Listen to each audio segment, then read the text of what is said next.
Hello, welcome to flavours of Nellai. இன்றைக்கி நம்ம கிச்சனில் ரெட் வெல்வெட் கேக் எப்படி செய்கிறதுன்னு பார்க்கலாம். ரெட் வெல்வெட் கேக் செய்கிறதுக்கு என்னென்ன பொருட்கள் தேவைன்னு ஃபஸ்ட்டு பார்த்துட்டு வந்துடலாம். பட்டர் 50 கிராம், மைதா 1½ கப், முட்டை 2, பால் 1/2 cup, powder sugar 1½ cup, vinegar 2 teaspoon, cocoa powder 1 teaspoon, baking soda 1 teaspoon, vanilla essence, oil 1/4 cup. First butter milk ready பண்ணிடலாம். அதுக்கு 1/2 கப் பால், 1 டீஸ்பூன் வினிகர் எடுத்துருக்கோம். பால் இளம் சூடான பாலாக இருக்கணும், ரொம்ப கொதிக்கக்கூடாது. அதே மாதிரி ஃப்ரிட்ஜிலேருந்து டைரெக்டாக யூஸ் பண்ணக்கூடாது. இப்போ 1 டீஸ்பூன் வினிகர் நம்ம பாலில் சேர்த்துடலாம். நல்லா கலந்துட்டு எடுத்து வச்சிடலாம். இது ஒரு 10 நிமிஷம் அப்படியே இருக்கட்டும், நம்மளுக்கு பட்டர் மில்க் ரெடி ஆகிடும். மைதா, கொக்கோ பவுடர், பேக்கிங் சோடா இது மூணையும் நல்லா கலந்துட்டு ஒரு 3 தடவை நம்ம நல்லா சலித்து எடுத்துக்கலாம்.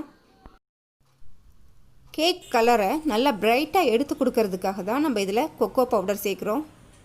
இதை நல்லா சலிக்கும் போது தான் மைதா, பேக்கிங் சோடா, கொக்கோ பவுடர் நல்லா மிக்ஸ் ஆகும். பேக்கிங் சோடா நல்லா கலக்கும் போது தான் நம்மளுக்கு கேக் சாஃப்டாக கிடைக்கும். சரியாக நம்ம கலக்கலை அப்படின்னா கேக் அங்கங்கே கட்டி கட்டியாகிடும். இதை நல்லா சலிச்சிட்டு நான் காட்டுறேன்.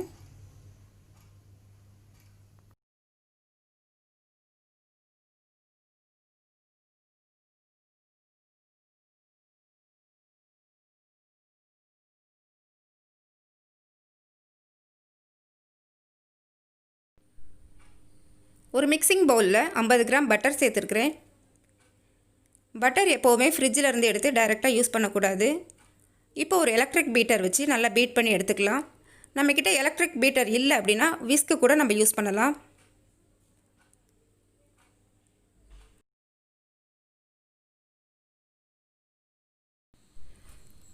இந்த அளவுக்கு பீட் பண்ணால் போதும். இப்போ இதில் நம்ம பவுடர் சுகர் கொஞ்சம் கொஞ்சமாக சேர்த்து பீட் பண்ணலாம். கேக் செய்யும்போது மைதா, முட்டை, பால், பட்டர் எல்லாமே ரூம் டெம்பரேச்சரில் தான் இருக்கணும். அது முக்கியமான ஒரு டிப். பட்டர், சுகர் ரெண்டுமே ஒன்றோட ஒன்று நல்லா மிக்ஸ் ஆகிற மாதிரி நல்லா கலந்து எடுத்துக்கலாம். நம்ம எந்த அளவுக்கு நல்லா மிக்ஸ் பண்ணி எடுக்கிறோமோ அப்போ தான் கேக் நல்லா சாஃப்டாக கிடைக்கும்.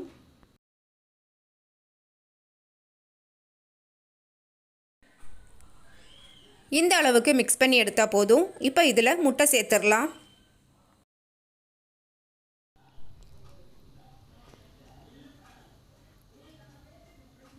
முட்டை சேர்க்கும்போது எப்போவுமே டைரெக்டாக பேட்டரில் சேர்க்கக்கூடாது.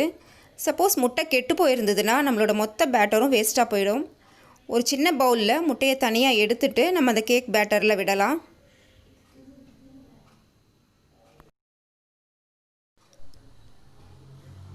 இப்போ இதை நல்லா பீட் பண்ணி எடுத்துக்கலாம்.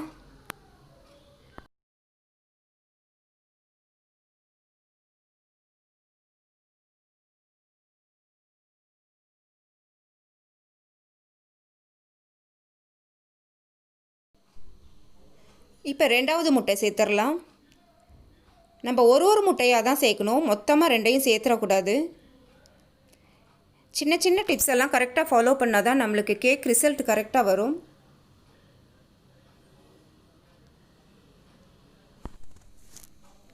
ரெண்டாவது முட்டையும் சேர்த்துட்டோம். இப்போ இதை நல்லா பீட் பண்ணி எடுத்துக்கலாம். முட்டை நல்லா மிக்ஸ் ஆகணும், அதுக்காக 1 நிமிஷம் நல்லா பீட் பண்ணி எடுத்துக்கலாம். இப்போ விஸ்க் யூஸ் பண்ணுறதா இருந்தால் கூட 1 நிமிஷம் நல்லா பீட் பண்ணி எடுத்துக்கலாம்.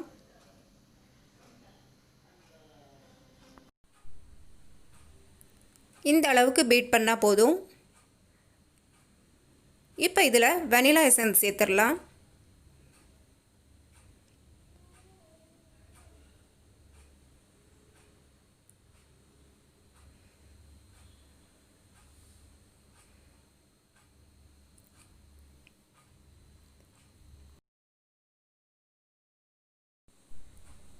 அடுத்ததாக எடுத்து வச்சிருக்கிற 1/4 கப் ஆயில் சேர்த்துடலாம். நம்ம ஆயில் எடுக்கும்போது இதுக்கு ஃப்ளேவர்லெஸ் ஆயில் தான் இதுக்கு சேர்க்கணும். நம்ம ஃப்ளேவர் இருக்கக்கூடிய நல்லெண்ணெய், தேங்காய் எண்ணெய்லாம் சேர்க்கக்கூடாது. கேக் நல்லா இருக்காது. ரெட் வெல்வெட் கேக்கில் நம்ம ஏற்கனவே பட்டர் சேர்த்துருக்குறோம். இப்போ ஆயிலும் சேர்க்குறோம். ஆயில் எதுக்காக சேர்க்குறோம் அப்படின்னா கேக்கோட டெக்ஸ்சர் வந்து நல்லா சாஃப்டாக கிடைக்கும், மாய்ஸ்டாக இருக்கும் கேக். அதுக்காக தான் ஆயில் சேர்க்குறோம்.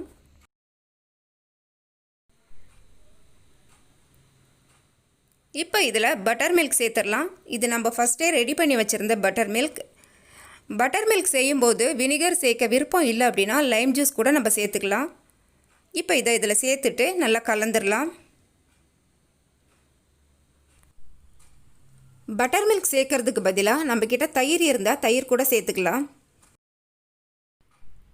தயிர் சேர்க்குறதா இருந்தால் பட்டர் மில்க் செய்கிற ஸ்டெப்பை ஸ்கிப் பண்ணிடலாம். இப்போ இதில் ஃபுட் கலர் சேர்த்துடலாம். நம்ம இன்றைக்கி சேர்க்குறது ரெட் கலர் ஃபுட் கலர். நான் இன்றைக்கி யூஸ் பண்ணுறது super red gel food colour. நான் யூஸ் பண்ணுறது ஷெஃப் மாஸ்டரோட சூப்பர் ரெட் ஃபுட் கலர். இதுக்கு நம்ம கேசரிக்கு யூஸ் பண்ணக்கூடிய பவுடர் கலர்ஸோ லிக்விட் கலர்ஸோ யூஸ் பண்ணணுன்னா பெர்ஃபெக்டான ரெட் கலர் கிடைக்காது. அரை டீஸ்பூன் அளவுக்கு ஜெல் ஃபுட் கலர் கலந்துக்கலாம்.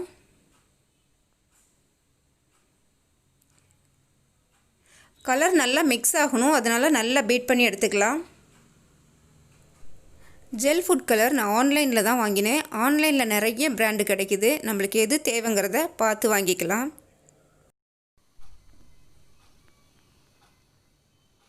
இப்போ இதில் மைதா சேர்த்துடலாம். எடுத்து வச்சுருக்கிற மைதா மொத்தத்தையும் சேர்க்கக்கூடாது, கொஞ்சம் கொஞ்சமாக தான் சேர்க்கணும். மொத்தமாக சேர்த்துட்டோன்னா கட்டி விழுந்துடும். ஒரு ஸ்பேட்டுலா எடுத்துகிட்டு நம்ம ஒரே டைரக்ஷனில் இதை கலக்கணும். மைதா சேர்த்ததுக்கப்புறமா எலக்ட்ரிக் பீட்டர் யூஸ் பண்ண வேண்டாம். இப்போ இன்னும் கொஞ்சம் மைதா சேர்த்துடலாம்.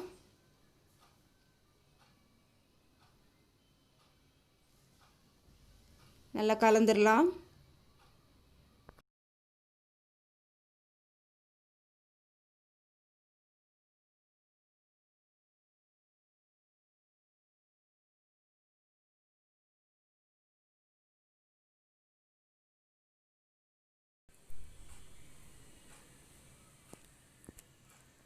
மீதம் இருக்கிற எல்லா மைதாவும் சேர்த்துடலாம்.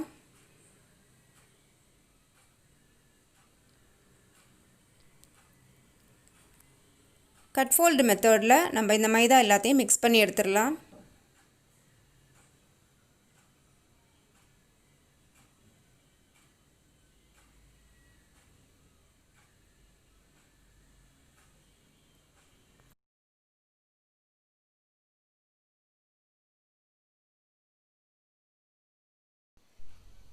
இப்போ இதில் 1 டீஸ்பூன் அளவுக்கு வினிகர் சேர்த்துக்கலாம்.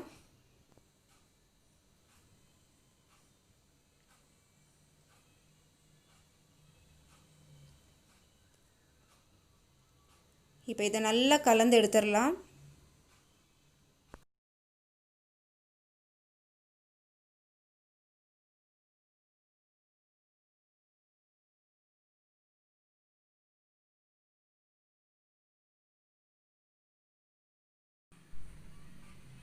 கேக் பேட்டர் ரெடி ஆயிடுச்சு. இப்போ ஏற்கனவே கிரீஸ் பண்ணி வச்சுருக்கிற கேக் டின்னில் இதை விட்டுறலாம். கேக் டின்னில் பட்டர் தடவிட்டு மைதா ஸ்ப்ரிங்கிள் பண்ணி பட்டர் ஷீட் போட்டு வச்சுருக்கோம். இப்போ இதில் கேக் பேட்டர் விட்டுறலாம். எப்போவுமே கேக் டின்னில் முக்கால் பகுதி தான் நம்ம பேட்டர் விடணும். கேக் பொங்கி வர்றதுக்கு நம்ம இடம் கொடுக்கணும். நம்ம ஃபுல்லாக விட்டோன்னா கேக் பொங்கி வெளியில் வந்துடும். இதில் ஏர் பபிள்ஸ் நிறைய இருக்கும், அதெல்லாம் வெளியில் வரணும். அதுக்காக நம்ம நல்லா டேப் பண்ணி எடுத்துக்கலாம். இந்த மாதிரி டேப் பண்ணி எடுத்துக்கலாம். நான் இன்றைக்கி குக்கரில் தான் கேக் செய்ய போகிறேன். கேக் பேட்டர் ரெடி பண்ணுறதுக்கு முன்னாடியே ஸ்டவ் ஆன் பண்ணி குக்கர் அதில் வச்சு சூடு பண்ணிட்டோம். குக்கரில் கொஞ்சமாக சால்ட்டு போட்டு அதில் ஒரு ஸ்டாண்டு வச்சு நம்ம கேக் டின் வச்சுருக்கோம். இப்போ குக்கரை க்ளோஸ் பண்ணிடலாம். அதுக்கு விசில் கேஸ்கெட் எதுவுமே போட வேண்டாம். இது ஒரு 45 மினிட்ஸ் பேக் ஆகட்டும். நம்ம அது வரைக்கும் வெயிட் பண்ணலாம்.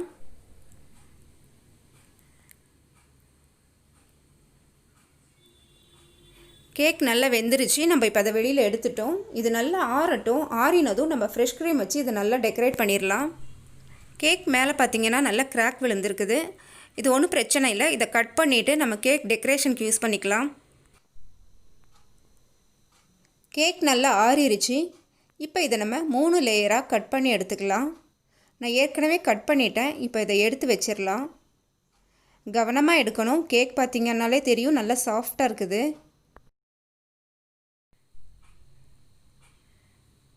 மூணு லேயராக கேக் கட் பண்ணி எடுத்துட்டோம். கேக் டாப் லேயர் கட் பண்ணி எடுத்தோம்ல, அந்த பீஸ் தான் இது. இதை நல்லா ட்ரை ரோஸ்ட் பண்ணி எடுத்துக்கலாம். ஒரு கடாய் எடுத்துட்டு கேக் பீஸை சின்ன சின்னதாக அதில் பிச்சு போட்டுக்கலாம்.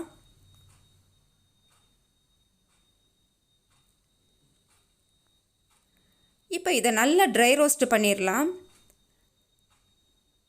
இது அப்படியே நம்ம மிக்ஸி ஜாரில் போட்டோம் அப்படின்னா பிசு பிசுப்பாயிடும். அதனால தான் நம்ம இதை ட்ரை ரோஸ்ட் பண்ணிவிட்டு மிக்ஸி ஜாரில் போட்டு பவுட்ரு பண்ணணும்.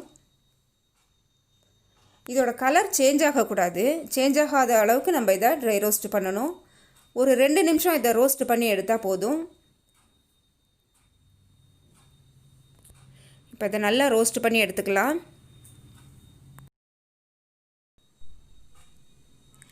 கேக் பீசஸ் எல்லாம் நல்லா ரோஸ்ட் பண்ணி ஆற வச்சு வச்சுருக்குறோம்.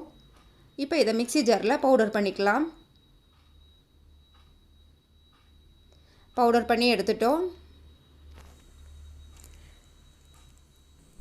கேக்கில் ஸ்ப்ரெட் பண்ணுறதுக்காக கொஞ்சம் விப்டு க்ரீம் எடுத்து வச்சுருக்கிறேன். நம்ம 3 லேயராக கட் பண்ணி எடுத்த கேக்கிலேருந்து ஒரு லேயர் இப்போ எடுத்திருக்கோம். அதுக்கு மேலே சுகர் சிரப் சேர்த்துடலாம்.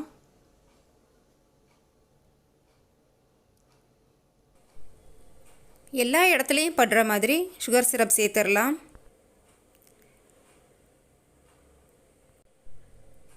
சுகர் சிரப் சேர்க்கறதுனால கேக் எக்ஸ்ட்ரா ஸ்வீட்னஸ் கிடைக்கும். கேக் நல்லா மாய்ஸ்டாக இருக்கும். இப்போ இதில் விப்டு க்ரீம் சேர்த்துடலாம்.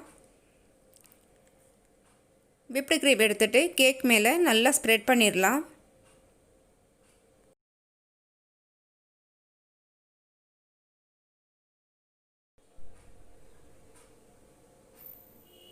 க்ரீம் நல்லா தடவிட்டோம். இப்போ இதுக்கு மேலே அடுத்த லேயர் கேக் எடுத்து வச்சிடலாம்.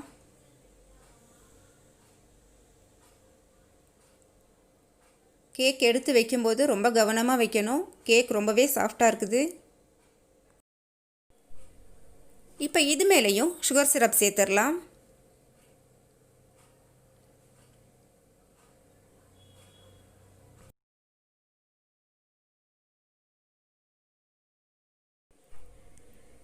சுகர் சிரப் சேர்த்துட்டு விப்டு க்ரீம் ஸ்ப்ரெட் பண்ணிடலாம். இப்போ எல்லா லேயர் கேக்லேயும் நான் இந்த மாதிரி செஞ்சுட்டு உங்ககிட்ட காட்டுறேன்.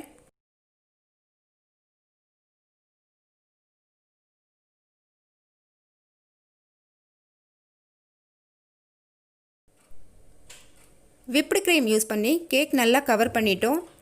இனி நம்மளோட இமேஜினேஷனுக்கு தகுந்த மாதிரி டெக்கரேட் பண்ணி எடுத்துக்கலாம். மிக்சியில் பவுடர் பண்ணி வச்சுருக்கிற கேக் பவுடரை கேக் ஃபுல்லாக தூவி விட்டுடலாம்.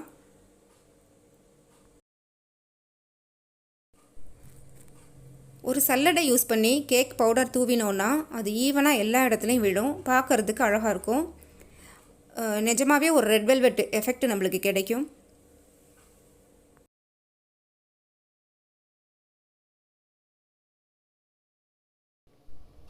கேக் பவுடர் எல்லாம் நல்லா தூவிட்டோம்.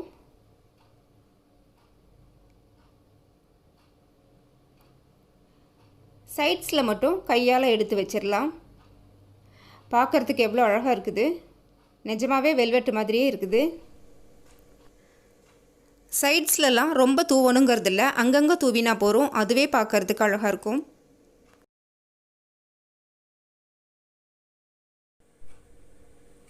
கேக் பவுடர் எல்லாம் நல்லா தூவிட்டோம். அதுக்கு மேலே நான் கொஞ்சமாக சுகர் பால்ஸ் வச்சு டெக்கரேட் பண்ணியிருக்கிறேன்.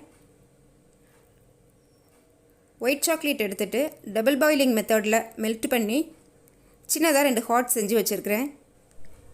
டேஸ்டியான ரெட் வெல்வெட் கேக் ரெடி ஆயிடுச்சு. இப்போ இதை கட் பண்ணி பார்த்துடலாம். கேக் ரொம்பவே சாஃப்டாக இருக்குது. ரொம்ப ஈஸியாக ரெட் வெல்வெட் கேக் எப்படி செய்கிறதுன்னு நம்ம இன்றைக்கி வீடியோவில் செஞ்சு காட்டியிருக்கிறோம். இந்த கேக் உங்களுக்கு ரொம்ப பிடிச்சிருக்குதா? அப்போ மறக்காமல் நீங்களும் உங்கள் வீட்டில் செஞ்சு பாருங்கள். செஞ்சு பார்த்துட்டு உங்களோட லைக்ஸ் கமெண்ட்ஸ் எங்களுக்கு அனுப்புங்க. உங்கள் ஃப்ரெண்ட்ஸுக்கெல்லாம் ஷேர் பண்ணுங்கள். ஃபர்ஸ்ட் டைம் நம்ம சேனலை பார்க்குறீங்களா? அப்போ மறக்காமல் சேனலை சப்ஸ்கிரைப் பண்ணுங்கள். தேங்க்யூ.